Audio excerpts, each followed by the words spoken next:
Kumusta kayo mga kaibigan? Ako po si William Ordonez Kumilang Jr. taga Villasis, Pangasinan, isang PWD. At ito po ang ebidensya. Ako po ngayon ay nakaupo sa aking wheelchair.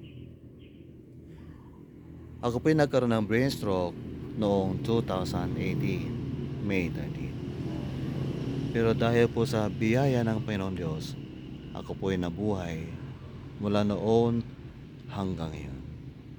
Mga kaibigan, ang Diyos po ay mabuti at siya po ay mabuti sa lahat ng panahon. Mga kaibigan, nais ko pong kunin ang inyong atensyon para tingnan ang mga puno sa aking likuran. Yung mga puno po na yellow-green ang mga dahon. Siya nga pala, pasensya na po kung ako po'y mabagal magsalita. Huwag niyo pong patayin ang video ito sapagkat meron po kayong matututuhan mula sa video ito. Ayan po, yellow-green ang mga dahon po ng mga puno iyan. Pero alam niyo mga kaibigan, noong July this year, ang mga puno iyan po ay naubos po ang dahon sapagkat kinain po ng mga mababagsik na uod ang kanilang mga dahon. Pero dahil po ang mga puno yan ay hindi po namatay, sila po'y hindi nawalan ng pag-asa, kaya tumubo po ang kanilang mga dahon at gumanda muli ang mga puno iyan. Mga kaibigan, nang aking makita po ang mga puno iyan na halos mamatay na po noong 2018 this year, last month of July. Ako po talaga nalungkot. Pero na makita ko muli ang mga puno iyan na nabuhay na po ang kanilang mga dahon at bumalik ang kagandahan ng mga puno iyan, ako po'y galak na galak. At meron po mensahe ang Diyos sa akin. Ang mensahe po ng Diyos sa akin ay pag-asa, hope. Meron pong buhay na pag-asa sa ating buhay habang tayo po'y may hininga. Habang may hininga muli. Habang may hininga, may pag-asa. May pag-asa po tayo habang meron po tayo hininga. 1 Peter 1:3. We have a living hope through Christ's resurrection. Amen. Kaya ikaw kaibigan, kung ikay may sakit, may cancer, malalang yung sakit at halos ikamatay mo na at gusto mo nang mamatay at naghanap ka ng paraan upang magpakamatay. Aking kaibigan, wag kang magpakamatay. Wag mong naising mamatay sapagkat ika'y buhay ngayon para magkaroon ng pag-asa. Ang pag-asa mo kaibigan ay na kay Kristo. Magtiwala ka lang sa Kanya. Gayahin mo ako kaibigan na nagtiwala kay Kristo.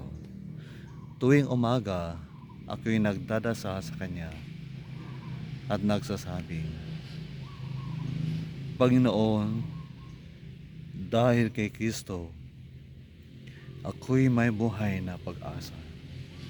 Kaya I believe, Lord, na someday ako po'y makalalakad na muli. Ang aking kalusugan po ay mas magiging mabuti po. Salamat po, Panginoon Diyos. I declare that I will be better in health habang may pag-asa po ako. May darating po na magandang buhay po sa akin. Panginoon Diyos, dahil sa Panginoong Hesus. Yun po ang aking pinagdadasal tuwing umaga, na ako po'y mabubuhay ng matagal pa sapagkat meron po akong pag-asang buhay kay Kristo. Kaya muli kaibigan, kung meron kang problema, suliranin, karamdamang mabigat, cancer, hindi cancer pero seryoso, mabigat. Aking kaibigan, huwag kang mawala ng pag-asa.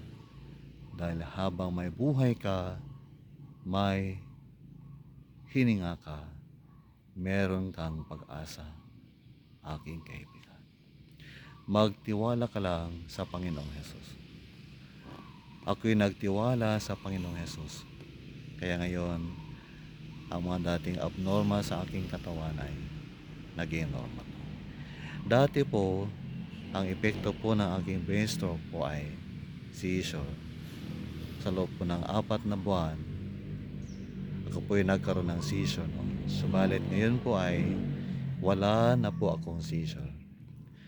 Ginamot na po ako ng Diyos. Muli, ginamot na po ako ng Panginoong Diyos. Kaya salamat po sa Kanya.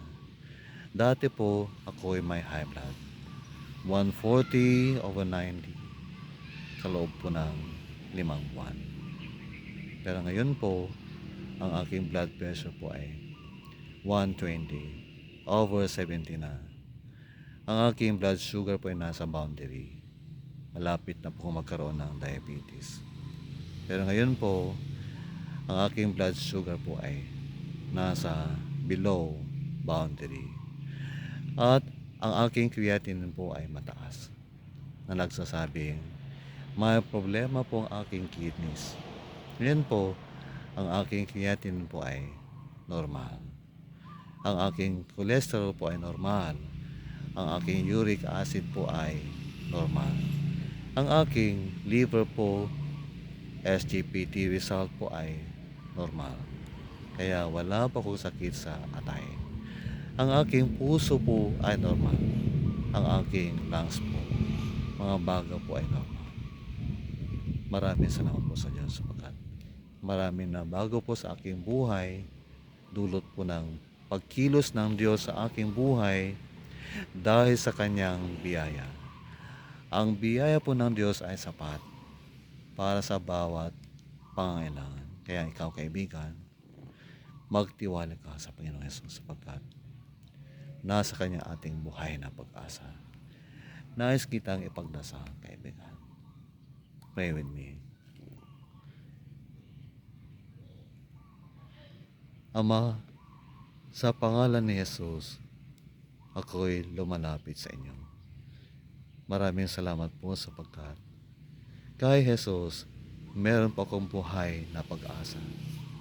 At dahil dito, O Diyos, ako po'y naging mas malusog pa kaysa kahapon. At naging normal po ang lahat sa aking buhay. Ginamot niyo po ang aking seizure. Naging normal po ang aking creatinine. Normal po ang aking SGPT. Kaya wala po akong sakit sa atay. Wala po akong high blood pressure. Wala po akong diabetes. Wala po akong sakit sa mga baga, puso, cholesterol, at wala na po akong seizure.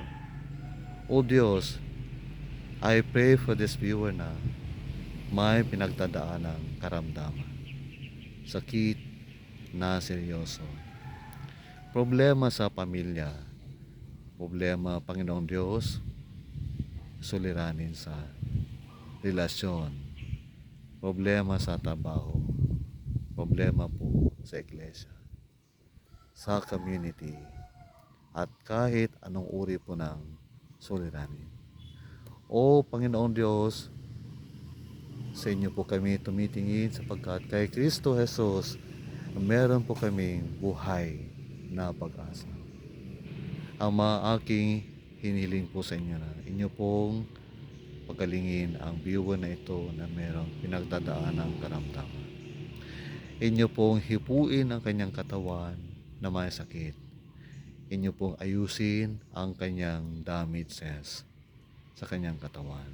At inyo po siyang pagalingin ayon po sa inyong kalooban. Inyo pong lutasin ang kanyang suliraning personal, relasyonal, sa pamilya, sa trabaho, sa iglesia, sa community. O Diyos, walang imposible po sa inyo.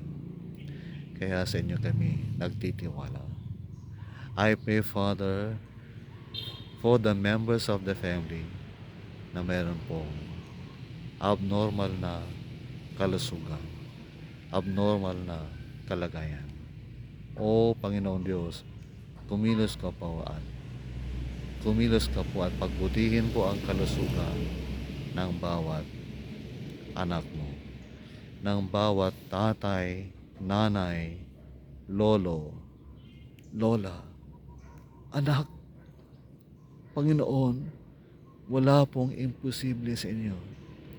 Alam ko po, Panginoong Diyos, na bawat magulang na nakikitang nahihirapan ang kanyang anak, may karamdaman ang kanyang anak, hindi man anak, kundi mahal sa buhay, kapatid, nanay, tatay, lolo, lola, kaibigan, kamag-anak, at kahit sino man. Alam ko po, Panginoon Diyos, na sila ay nahihirapan sapagkat ito po aking nararamdaman kapag meron po akong nakikita may sakit na membro po ng pamilya, mahal sa buhay. Kaya aking hinihiling po sa inyo, O Diyos, ikaw po ang kumilos at pagbutihin po ang kalusugan po ng bawat isa. At Panginoon Diyos, kami po'y nagpapakumbaba sa inyong harapan. At kami po'y inyong patawarin sa aming mga pagkukulang at kasalanan.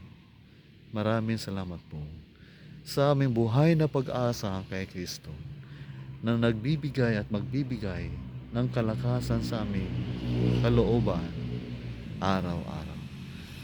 Magbibigay po ng liwanag sa aming isipan upang kami po'y patuloy na mabuhay na may liwanag sa aming isipan at puso sa buhay na ito.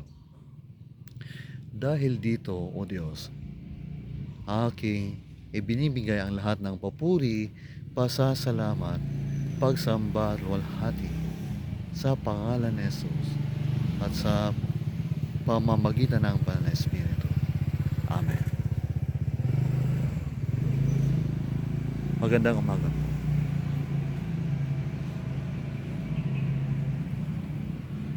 Mulan na po. God bless.